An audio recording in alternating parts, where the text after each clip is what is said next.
आज तो हमारे न्याय अल्पाबेन पटेल ने मनसुखभाई वसोया जय श्री राम मित्रों, स्वागत है अपना नव व्लॉगમાં। તો આપણે આજે આવી ગયા છીએ ઉકાણી દાદા આશ્રમે અને ઉકાણી દાદા આશ્રમે કુલદેવ શ્રી ખોડેર માતાજીનું મંદિર બન્યું, તેનું ભવ્ય આયોજન રાખવામાં આવેલ છે અને હાંજ પડી ગઈ છે અને આજે આપણે રાખેલો છે લોક ડાયરો। તો મિત્રો, લોક ડાયરામાં કલાકારોમાં આવવાના છે શ્રી અલ્પાબેન પટેલ અને મનસુખભાઈ વસોયા। તો વિડીયોમાં છેલ્લે સુધી બન્યા રહેજો, ફૂલ મજા આવશે। તો મિત્રો, તમે જોઈ શકો છો કે બધા કલાકારોની રાહ જોઈને બેસી ગયા છે અને કલાકારો આવે પછી આપણો પ્રોગ્રામ શરૂ થાય। તો મિત્રો, તમે જોઈ શકો છો કે મનસુખભાઈ વસોયાની જોરદાર એન્ટ્રી થઈ ગઈ છે અને મનસુખભાઈ વસોયા આવી ગયા છે અને તેમની સાથે જે દાદા છે તે દાદા છે ધરમસિંહ દાદા બુવા, તે પણ એક કલાકાર છે। તો મિત્રો, તમે જોઈ શકો છો કે બધા કલાકારો આવી ગયા છે, અલ્પાબેન પટેલ અને તેમની સાથે તબલા વાદક શ્રી ઉમેશભાઈ પરમાર પણ આવી ગયા છે। હવે તે તેના વાજિંત્રો સેટ કરી લે પછી આપણે આપણો લોક ડાયરો ચાલુ કરીએ। તો મિત્રો, આપણો ડાયરો હવે શરૂ થઈ ગયો છે અને ગણેશ સ્થાપના શરૂ છે।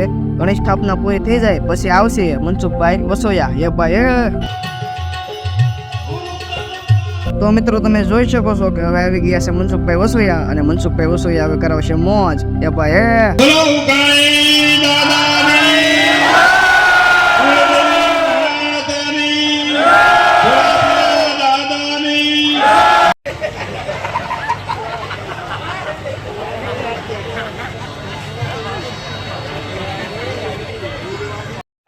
એ શકોની ના વિચાર ખબરો ભેગો રાખ્યો તો ખબરો કરી નાખ્યો, પાડવો નતો રાખ્યો, હિમાલય સુધી ભોગાડ્યો।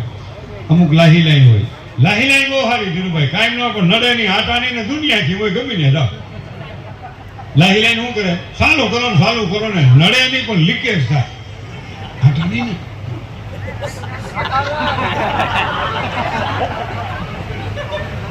એ ઘણા કમ્પ્લીટ હું છે એટલે હું ભેગી રાખું છું।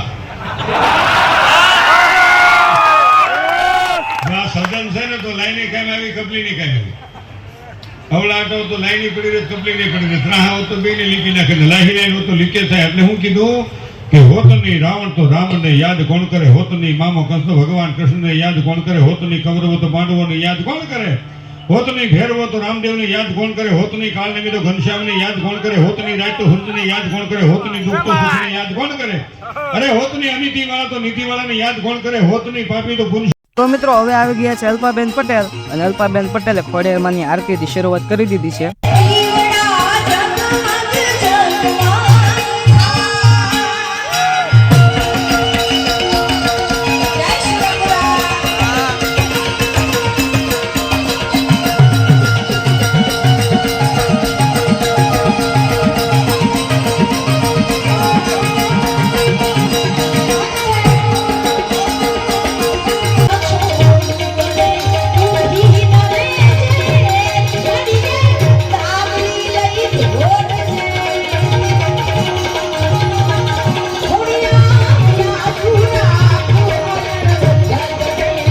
અલ્પાબેન એટલે મોજ જ હોય, શું કેવું તમારું, કોમેન્ટ કરજો।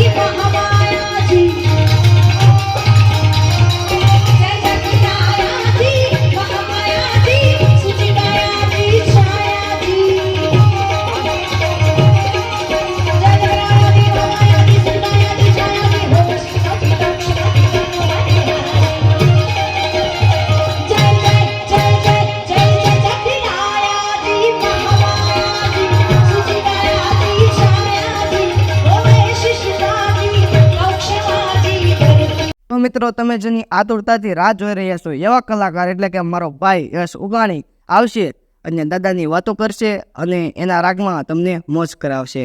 તો જોવો। બધા ગામડાને એમ હતું કે આ હવે દાદા પાણીમાં સમાઈ જવાના, નદીમાં સમાઈ જવાના, પણ પાણી ઓટો હતો નાનો, ઓટાની માથે પાણી નતું ચડ્યું અને દીવો ઝગતો હતો। રાત લગી આખો દિવસ દીવો ઝગતો રહ્યો, દીવો ઓલવાનો નહોતો। આ ઇતિહાસ છે। અને બીજી વાત કરું,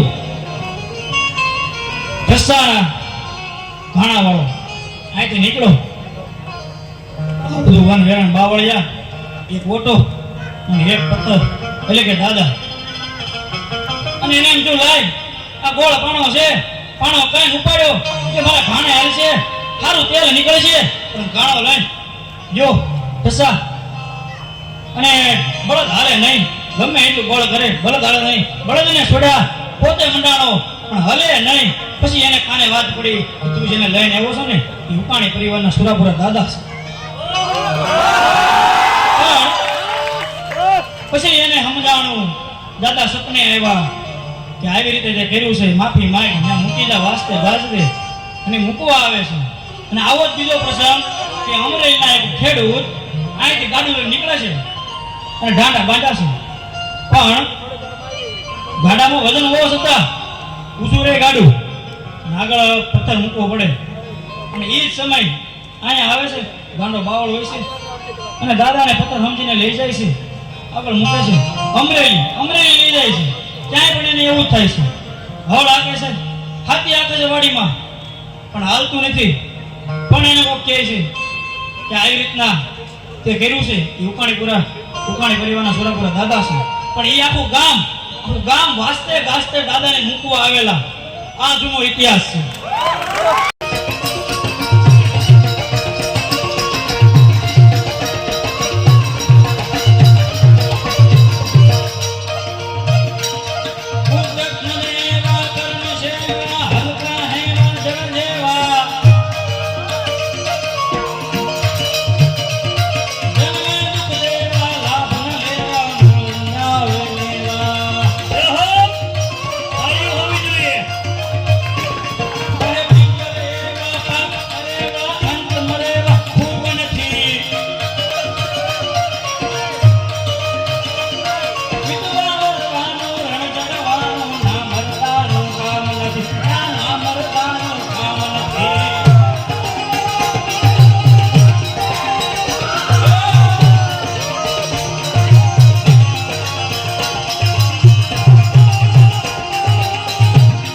તો મિત્રો આપણો પ્રોગ્રામ હવે પૂરો થવા આવ્યો છે અને હવે આવશે અલ્પાબેન પટેલ અને અલ્પાબેન કરાવશે ફૂલ મોજ.